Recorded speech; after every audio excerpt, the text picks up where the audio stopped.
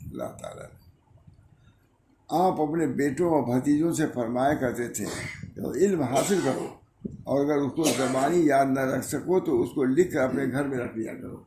لکھنے کہو گے نہیں بات ہے، اس سے کتابت کی کس قدر منفعت معلوم ہوئی۔ اور جب آپ کو زہر پلایا گیا تو آپ کا جگر ٹکڑے ٹکڑے ہو گیا تھا۔ یہ حضور کے نوازوں کے ساتھ امتی کے لوگ تو تھے، بدخلقی جب آتی ہے تو کسی کو آدمی نہیں دیکھتا، چاہے حسن ہو یا حسین ہو یا علی۔ جب آپ کو زہر پلایا گیا تو آپ کا جگر ٹکڑے ٹکڑے ہو گیا تھا، اس لیے آپ نے فرمایا کہ زہر تو کئی مرتبہ پلایا جا چکا ہوں مگر اس مرتبہ کی طرح نہیں تھا۔ حضرت حسین نے آپ سے دریافت کیا کہ بھائی جان، آخر کس کے متعلق ہم گمان کریں کہ اس نے یہ حرکت کی ہے؟ تو فرمایا یہ کیوں پوچھ رہے ہو؟ تو کہا اس لیے کہ ہم اس کو قتل کر دیں۔ تو فرمایا کہ اگر وہ شخص وہی ہے جس کے متعلق ہم کو خیال ہے تو اللہ تعالیٰ کی پکڑ بہت سخت ہے، اللہ پکڑ چھوڑ دے، اور وہ نہایت دردناک عذاب دینے والا ہے۔ اگر وہ نہیں ہے تو میں نہیں چاہتا کہ میری وجہ سے کوئی بے گناہ آدمی قتل کیا جائے۔ اگر یقین ہے تب بھی اللہ تعالیٰ سزا دینے والا ہے، ہم سے زیادہ سزا۔ میں نے کہا سبحان اللہ، یہ تھا آپ کا حلم و تقویٰ جو ہم سب کے لیے قابل اتباع و اطاعت ہے۔ فرماتے تھے کہ ضرورت کا پورا نہ ہونا اس سے کہیں بہتر ہے کہ اس کے لیے کسی نااہل کی طرح رجوع کرنا پڑے۔ ایک شخص نے آپ سے کہا کہ مجھ کو موت سے بہت ڈر معلوم ہوتا ہے۔ فرمایا یہ اس لیے کہ تم اپنا مال پیچھے چھوڑ جا رہے ہو، مال زیادہ ہے اس وجہ سے ڈر لگ رہا ہے۔ اگر اس کو آگے بھیج دو تو اس تک پہنچنے تک خوف زدہ ہونے کے بجائے امیدوار ہو جاؤ گے۔ اگر مال بھیج دیا، خرچ کیا ہے تو مال کی وجہ سے تم کو امید رہے گی، اور مگر اور چھوڑ کے جا رہے ہو تو رج ہوتا ہے کہ مر کے جا رہے ہیں، مال ہمارا یہاں موجود ہے۔ کتنی حکمت کی بات، سبحان اللہ، کیسی حکمت اور معوذت کی بات ہے۔ فرماتے تھے کہ مکارم اخلاق 10 ہیں، مکارم اخلاق 10 ہیں۔ زبان کی سچائی، جنگ کے وقت حملہ کی شدت، سائل کو دینا، حسن خلق، احسان کا بدلہ دینا، صلہ رحمی کرنا، پڑوسی کی حفاظت کرنا، حمایت کرنا، حقدار کی حق شناسی کرنا، مہمان نوازی کرنا، ان میں سب سے بڑھ کر ہے شرم و حیا۔ یہ سچ بات ہے جو مومن کو اختیار کرنا چاہیے۔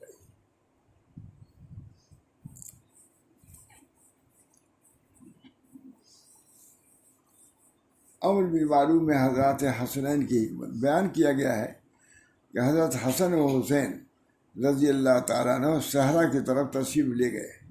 وہاں ایک بوڑھے کو وضو کرتے دیکھا، مگر وہ بوڑھا وضو اچھی طرح نہیں کر رہا تھا۔ ان دونوں حضرات نے باہم مشورہ کیا کہ ایک شخص بوڑھا ہو گیا ہے، ہم لوگ کیسے اسے کہیں کہ تم وضو ٹھیک نہیں کرتے، شاید اس کی وجہ سے ناراض ہو جائے۔ یہ حضرت نے سنایا تھا، کتاب احتساب کتاب اس کو۔ پر حضرات حسن و حسین نے اس بات پہ اتفاق کیا کہ ہم لوگ اس کے پاس چلیں تاکہ وضو کرنے کا طریقہ سیکھیں۔ یعنی اس سے کہنا بوڑھا آدمی ناخوش ہو جائے گا، ہم ہی لوگ چلیں کہ وضو کا ڈھنگ سکھا دیجیے۔ جہاں سے دونوں اس بوڑھے کے پاس گئے اور کہا اے شیخ، ہماری طرح نظر کیجیے کہ ہم میں سے کون اچھا وضو کرتا ہے۔ اس کے بعد دونوں نے اس کے سامنے وضو کیا، اور وہ شیخ دونوں کی طرف دیکھ رہا تھا۔ جب وضو کر چکے تو شیخ نے کہا کہ تم دونوں اچھی طرح وضو کرتے ہو، میں ہی اچھی طرح وضو نہیں کر پاتا، اب میں نے تم دونوں سے وضو سیکھ لیا۔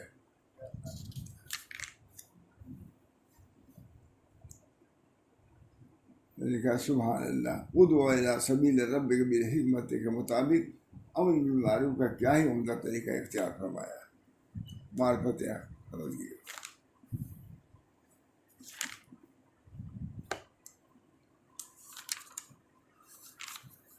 اب بھائی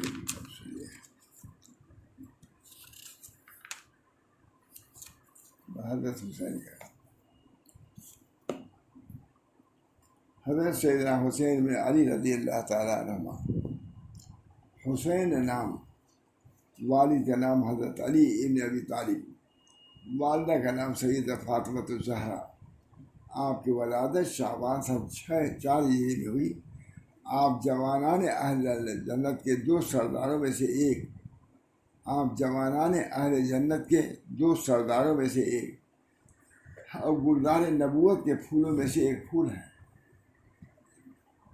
وہاں بھی نے لکھا ہے آپ جوانان اہل جنت کے 2 سرداروں میں سے ایک اور گلزار نبوت کے پھولوں میں سے ایک پھول ہیں. آپ کی ذات گرامی فضائل اخلاق کا مجموعہ تھی. بس کسی نے یہ بھی لکھا ہے، اسے سنا رہا ہوں. اب کیا کہوں کہ کچھ ضدی تھے، یہ لکھا حضرت حسین کے بدلے لکھا. کوئی جو بڑھے ان کے لیے صاف نہیں کے بارے میں اسی میں سنا رہا ہوں. ضدی تھے حضرت حسین، ضدی تھے. ضدی کا لفظ میں نے خود سنا. اللہ بلی. دیکھیے آپ کی ذات گرامی اور غالباً امام آدمی کے جملے. آپ کی ذات گرامی فضائل اخلاق کا مجموعہ تھی. ارباب سیر لکھتے ہیں کہ کان حسین رضی اللہ تعالیٰ عنہ کثیر الصلاۃ و صوم و حج و صدقہ و افعال خیر جمیعہ. حضرت حسین رضی اللہ تعالیٰ عنہ بڑے نمازی تھے. پہلی صفت یہ بیان کی ہے نماز کی صفت، یعنی کہ ہم نماز سے ہم کو نماز کی کیا ضرورت ہے، بخشوا دیں گے. حضور نے فرمایا اے فاطمہ اپنے کو آگ سے بچاؤ، ہے کہ بہت مشہور. اے فاطمہ اپنے کو آگ سے بچاؤ، تمہارا باپ کچھ کام نہیں آئے گا. یہ سب چیزیں بھول رہے ہیں ہم لوگ. اللہ تعالیٰ ہم سب لوگ. کان حسین رضی اللہ تعالیٰ عنہ کثیر الصلاۃ و صوم و حج و صدقہ و افعال خیر جمیعا. یعنی حضرت حسین رضی اللہ تعالیٰ عنہ بڑے نمازی، بڑے روزے دار، بہت حج کرنے والے، بڑے صدقہ دینے والے، تمام اعمال حسنہ کو کثرت سے کرنے والے تھے. باہر لکھا بھی بہت. بچپن میں آپ کی تعلیم و تربیت کا خود صاحب شریعت نبی رحمت علیہ الصلاۃ والسلام نے فرمائی تھی. تربیت ان کی حضور نے فرمائی دونوں. اس لیے اس کا یہ اثر تھا کہ آپ بکثرت نمازیں پڑھتے تھے. آپ بکثرت نمازیں، روزہ بھی کثرت کے ساتھ رکھتے تھے. تمام ارباب سیر آپ کے کثرت سیام پر متفق ہیں، سب کرتے بہت کافی روزہ رکھتے. حج بھی بکثرت کرتے تھے اور اکثر پیادہ حج کو گئے. کوئی پہنچ سکتا ہوں صاحب بھی حضرت حسین.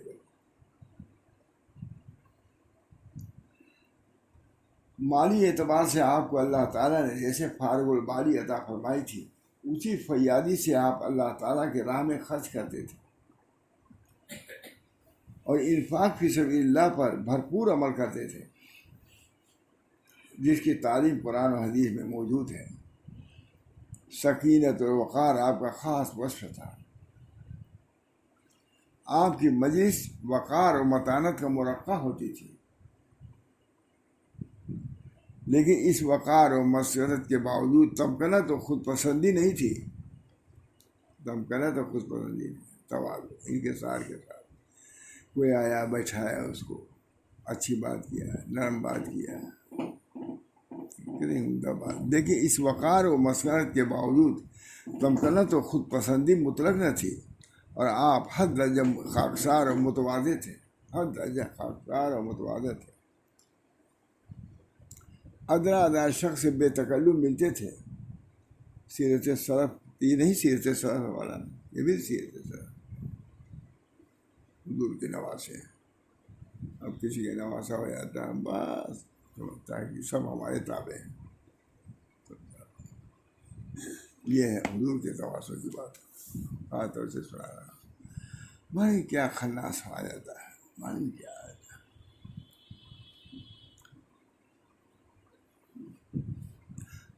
ادنا ادنا شخص سے بے تکلم ملتے تھے. ایک مرتبہ کسی طرف جا رہے تھے، راستے میں کچھ فقراء کھانا کھا رہے تھے. حضرت حسین کو دیکھ کر انہیں بھی مدعو کیا. ان کی دسترخوان پر آپ فوراً سواری سے اتر پڑے اور ان لوگوں کے ساتھ راستے میں کھانے میں شریک ہو گئے.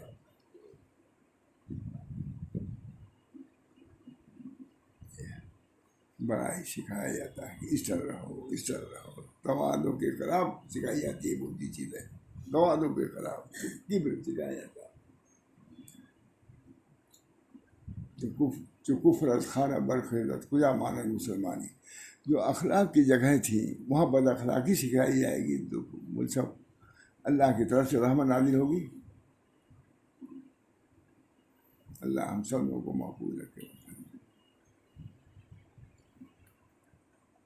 کچھ فقراء کھانے کھا رہے تھے. حضرت حسین کو دیکھ کر انہیں بھی مدعو کیا. فقراء کھا رہے تھے. ان کی درخواست پر آپ فوراً سواری سے اتر پڑے اور کھانے میں شرکت کر کے فرمایا تکبر کرنے والوں کو اللہ تعالیٰ دوست نہیں رکھتا. کہا کہ اگر میں نے اترتا تو یہ میرا تکبر ہوتا، میں پسند نہیں کرتا اللہ تعالیٰ تکبر.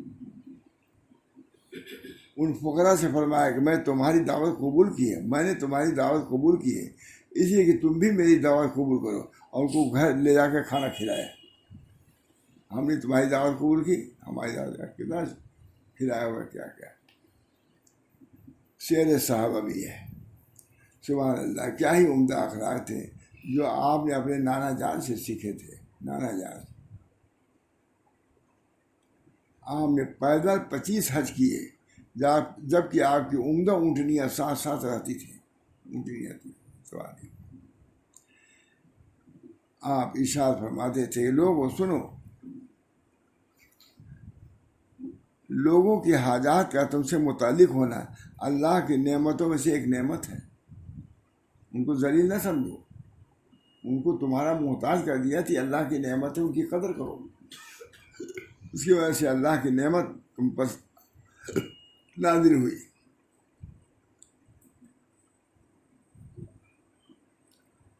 آپ فرماتے تھے کہ سنو، لوگوں کے حاجات کا تم سے متعلق ہونا اللہ کی نعمتوں میں سے ایک نعمت ہے. اسے نعمتوں سے ملول نہ ہو، ورنہ یہ نعمت نقمت سے بدل جائے گی. اگر نعمت کی قدر نہیں کرو گے نعمت. فرماتے تھے جو جود و بخشی کرتا ہے وہ سردار ہو جاتا ہے، اور جو بخل کرتا ہے وہ ذلیل ہو جاتا ہے. اور جو شخص اپنے بھائی کے ساتھ بھلائی کرنے میں جلدی کرے گا تو کل کے دن اپنی اسی بھلائی کا اجر پائے گا.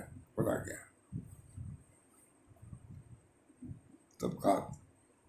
سیدنا حضرت حسین ایک روز حرم مکہ میں حجر اسود کو پکڑے ہوئے دعا کر رہے تھے. سیدنا حضرت حسین ایک روز حرم مکہ میں حجر اسود کو پکڑے ہوئے یہ دعا کر رہے تھے یا اللہ آپ نے مجھ پہ انعام فرمایا مگر مجھے شکر گزار نہ پایا. نعمتیں تو ملی لیکن شکر نہیں ادا کر سکا. میری آزمائش کی تو مجھے ثابت نہ پایا. مصیبتیں آئیں تو اس پر صبر کرنا چاہیے مجھے. اللہ تعالیٰ ہم سب لوگوں کی دولت دے. شکر صبر. اگر تمہارے ساتھ کسی نے کچھ کیا ہے صبر اس کا وظیفہ ہے، اس کو کہنا وظیفہ نہیں ہے. میری آپ نے آزمائش کی تو مجھے ثابت نہ پایا مگر اس پر بھی آپ نے نہ اپنی نعمت مجھ سے صرف کی اور نہ مصیبت کو مجھ پر قائم رہنے دیا. یا اللہ کریم تو کرم ہی ہو، یا اللہ کریم سے تو کرم ہی ہوا کرتا ہے.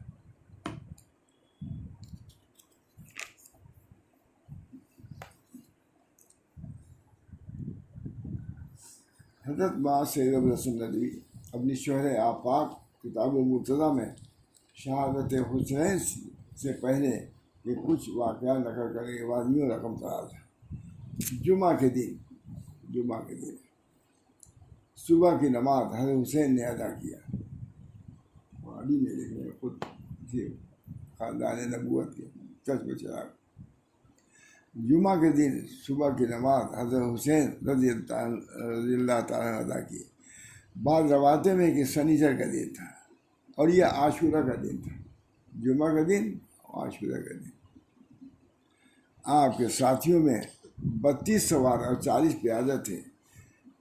حضرت حسین رضی اللہ تعالیٰ اپنے گھوڑے پر سوار ہوئے اور قرآن کریم اپنے سامنے رکھا، اور آپ کے صاحبزادے علی بن حسین زین العابدین جو بیمار اور کمزور تھے وہ بھی جنگ لڑنے کے لیے تیار تھے۔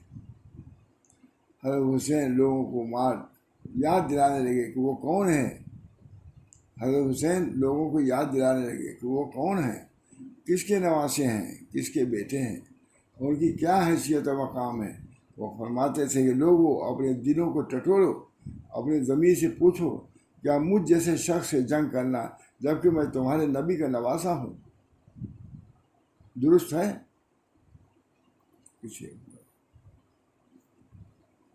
حر ابن یزید ریاحی آپ سے آ کر مل گئے اور اپنے گھوڑے پر یزیدی فوج کے سامنے آ گئے اور جنگ کرتے رہے یہاں تک کہ شہید ہو گئے۔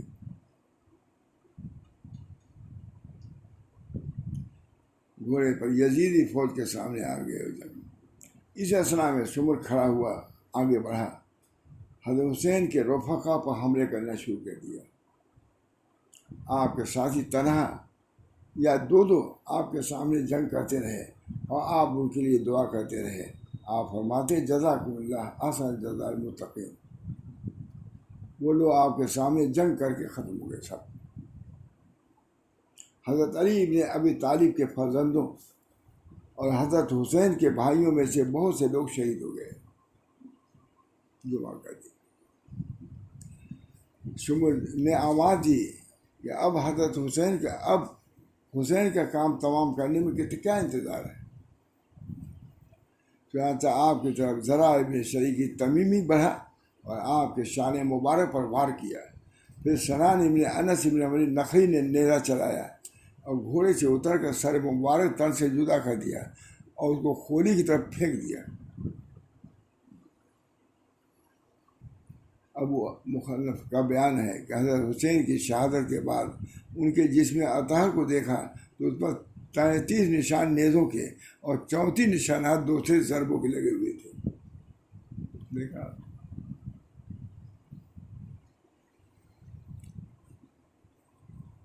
حضرت حسین ابن علی کے ساتھ 72 آدمی شہید ہوئے، اور محمد ابن حنفیہ کا بیان ہے کہ آپ کے ساتھ 17 افراد شہید ہوئے۔ وہ سب حضرت سیدہ فاطمہ کی اولاد تھی۔ اس میں نے فاطمہ کا ذکر کیا ہے، کتنی نازنین تھی، کیسی دلاری پیاری تھی ان کے 17 آدمی، اسی کو سنا میں نے پہلے ہو گیا۔ وہ سب حضرت سیدہ فاطمہ کی اولاد تھے۔ انا للہ و انا الیہ راجعون۔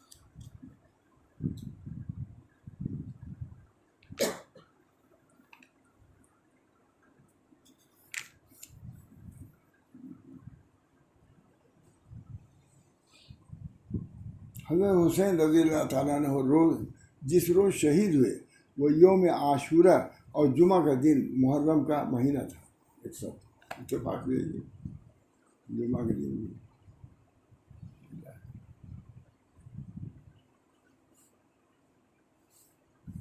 رضی اللہ تعالیٰ عنہ نور اللہ مراد۔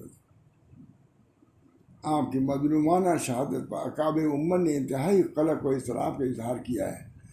مثلا امام احمد ابن حنبل، حافظ ابن تیمیہ، امام ربانی شیخ احمد مجدد الفسانی، محدث جلیل عبدالحق دہلوی وغیرہ نے بہت رنج کا اظہار کیا ہے۔ کیا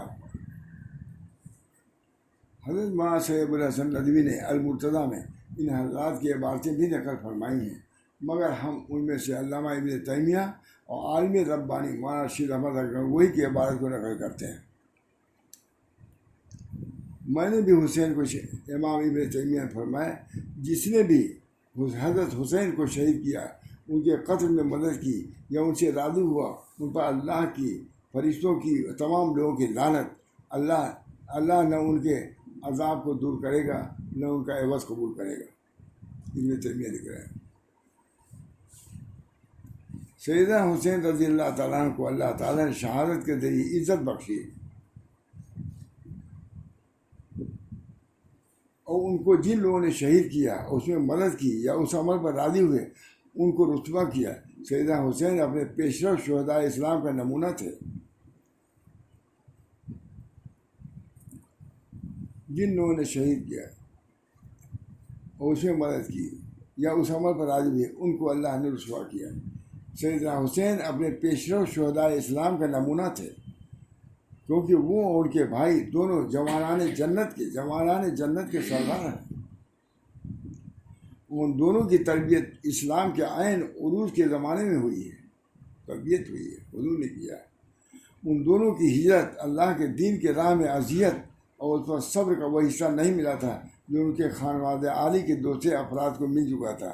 اللہ تعالیٰ نے شہادت سرفراز کر کے ان دونوں کی عزت اور توقیر کو بڑھا دیا۔ شہادت یہ ہوئی کہ نعمت میں پڑے ہوئے تھے کہ جو چیز ان کو ملی تھی اس طریقے سے اللہ تعالیٰ نے پورا کر کے جوانان جنت کا سردار بنا دیا۔ شہادت سرفراز کر کے ان دونوں کی عزت و توقیر کو یہاں تک پہنچا دیا، ان کے درجات بلند کیے۔ ان کی شہادت ایک انتہائی دردناک حادثہ ہے۔ اللہ سبحانہ وتعالیٰ نے مصیبت کے موقع پر انا للہ و انا الیہ راجعون پڑھنے کی تعلیم فرمائی ہے۔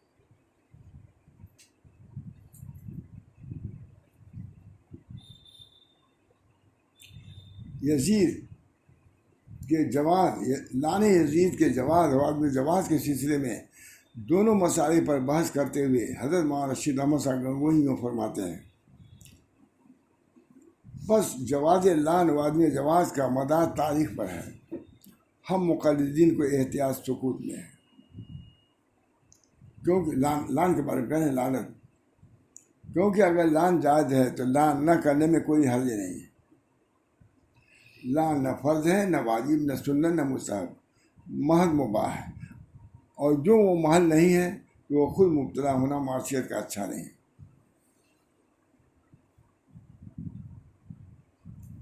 اب ہم علامہ ابن تیمیہ کی دوسری باتیں نقل کرتے ہیں۔ اس تقدیر کا راز، اس کی حکمت کیا ہو سکتی ہے جو ایک علم انگیز واقعے کے لیے راہ بتاتی آ رہی ہے۔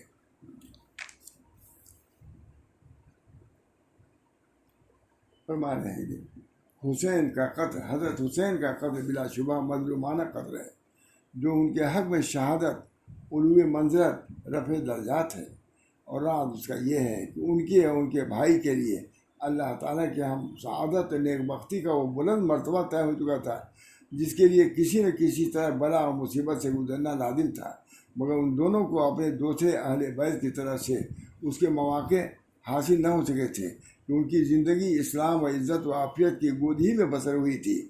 پس ایک بھائی کی وفات زہر خورانی سے ہوئی اور دوسرے کی قتل سے ہوئی۔ دونوں کو مرتبہ دینا تھا، ناز نعم میں تھے، کوئی مصیبت وغیرہ نہیں سہے ہوئے تھے، تو اللہ تعالیٰ نے یہ کر کے اس مرتبے پہ پہنچا دیا، اس چیز میں مبتلا کر کے۔ تو یہ نا بس ایک بھائی کی وفات زہر خورانی سے ہوئی اور دوسرے کے قتل سے، تاکہ مصیبت کے صلے میں شہداء کا عیش اور سودا کی منزلیں پا سکے۔ منہاج السنہ میں لکھ رہے ہیں، گویا حضرت حسین کا کچھ نہ سمجھ میں آنے والا سفر ہو، یا ابن زیاد کا اس سے بھی زیادہ ناقابل فہم رویہ ہو، دونوں تقدیر الہی کے ایک منصوبے کا کرشمہ تھے جو پہلے سے طے ہو چکا تھا۔ اللہ تعالیٰ بہت اچھا فیصلہ کر دیا، تقدیر الہی کا فیصلہ کر دیا بس۔ بہرحال میں نے اس لیے سنا ہے کہ دن بھی وہی ہے، کچھ تھوڑا سا حق پر ان کے لیے سال ثواب بھی کر دیا جائے۔ اللہ تعالیٰ ہم سب کو، اور یہ دن ظاہر ہے کہ بہت سی نعمتوں کے ورود کا بھی دن ہے، بہت سی چیزیں کشی نوح ہے، سب جانتے ہی ہیں۔ اس کی وجہ سے پہلی امت کے لوگ بھی اس پر آج کے دن روزہ رکھتے تھے۔ نبی کریم صلی اللہ علیہ وسلم نے معلوم ہوا کہ آج کے دن لوگ روزہ رکھتے تھے، پہلی امت کا ہم زیادہ مستحق ہے کہ رکھیں، لیکن ان کی مشابہت کو ختم کرنے کے لیے ایک دن پہلے یا بعد میں ہم رکھ لیں گے۔ اب اس کے مطلب مسئلہ دوسرا ہے، لیکن بات اتنی ہے حدیث کی ہے۔ اللہ تعالیٰ ہم سب لوگوں کو ان سنتوں کو بھی عمل کی توفیق عطا فرمائے۔ ہمارے حضرت ہم لوگ روزہ رکھتے تھے تو مولانا کے جاتے تھے تو بڑے اس وقت وہ بھی 90 سال کے ہو گئے تھے، کچھ ایسی تھا. مولانا ہم بھی رکھتے تھے لیکن دیکھیے ہم کمزور ہو گئے. بڑے اس سے کہتے تھے مولانا ہم بھی روزہ رکھتے تھے یہ ہم کمزور ہو گئے. بہرحال اللہ تعالیٰ ہم سب لوگوں کو سنت نبوی پر زندہ رہنے مرنے کی توفیق رحمت فرمائے. اور بہت حالت نازک ہے، معلوم ہے سب کو نازک حالت نازک. اس وقت میں اپنی بھی اصلاح کی ضرورت ہے، اپنے بچوں کی بھی اصلاح کی ضرورت ہے تاکہ دین حق پر قائم ہو جائے. دین حق پر قائم ہو جائے. کیا فتنے ہوں گے؟ خود حضور صلی اللہ علیہ وسلم فرماتے ہیں اللہم انی اعوذ بک من الفتن ما ظہر منها ما بطن ومن یوم السوء من لیلۃ السوء من ساعۃ السوء من صاحب السوء. فتنے بہت ہیں اللہ، بری گھڑی سے، بری رات سے، برے دن سے، برے وقت سے ہم سب لوگوں کو فتنوں سے محفوظ رکھے. حضرت خاص ہوتی ہے بہت پڑھتے تھے. اللہم انی، مفتی محمد شفیع صاحب نے بھی کہا فتنوں سے، ان کو بھی کچھ لکھا، فتنے ہی کے بارے میں لکھتے تھے. اللہم انی اعوذ بک من الفتن ما ظہر منها وما بطن ومن یوم السوء من لیلۃ السوء من ساعۃ السوء من صاحب السوء. اللہ تعالیٰ ہم سب لوگوں کو فتنوں سے، کون فتنہ کس کے ساتھ کب کیا ہوگا اللہ ہی جانتا ہے. زندہ پر دعا بھی کرتے رہیں. اللہ تعالیٰ ان اکابر کی سنت پر ہم کو چلنے کی توفیق عطا فرمائے. جو ان کا ایثار، ہمدردی، تواضع ان کے ساتھ سب سنانا، یہ نہیں کہ وہ اسی سخت تھے یا بہت زیادہ چلچلے تھے، سب کو اٹھانا بیٹھانا سب کے ساتھ معاملات. ان سنتوں پر بھی ہم کو عمل کی توفیق دے. کوئی مصیبت آ جائے اس پر صبر کرنے کی بھی توفیق دے. ربنا تقبل، دعا کیجیے درس شریف پڑھ کر کے، اور ان حضرات کو جو کچھ پڑھا گیا ہے ان کے ثواب کو بخش بھی دیجیے. اللہ تعالیٰ ہم سب لوگوں کو دین حنیف پر مٹنے کی بھی توفیق دے، اور اس کو باقی رکھنے کی بھی، اس کی اشاعت اور ترویج کی بھی، جس سے جو ہو سکے کرنا چاہیے. یا اللہ ہر قسم کی عافیت عطا فرما. اللہ تعالیٰ ہر قسم کے شرور و فتن سے ہماری حفاظت فرما. یا اللہ تمام فتنے بہت سے ظاہری ہیں، بہت سے فتنے باطنی ہیں. اللہ تعالیٰ ان تمام فتنوں سے ہماری حفاظت فرما. ربنا تقبل منا انک انت السمیع العلیم برحمتک یا ارحم الراحمین. ان دونوں حضرات کو مزید مراتب عالیہ سے نوازے. حضرت فاطمہ رضی اللہ تعالیٰ عنہ کے مراتب کیا سے کیا ہیں، مگر اپنی سعادت سمجھ کے ان کے لیے بھی دعا کرتے ہیں کہ اللہ تعالیٰ ان کے مراتب کو مزید اضافہ در اضافہ ترقی پر ترقی عطا فرمائے، اور ہم لوگوں کو ان کی تعلیمات پر عمل کرنے کی توفیق فرمائے. ربنا تقبل منا انک انت السمیع العلیم برحمتک یا ارحم الراحمین. صلی اللہ تعالی علیہ وسلم.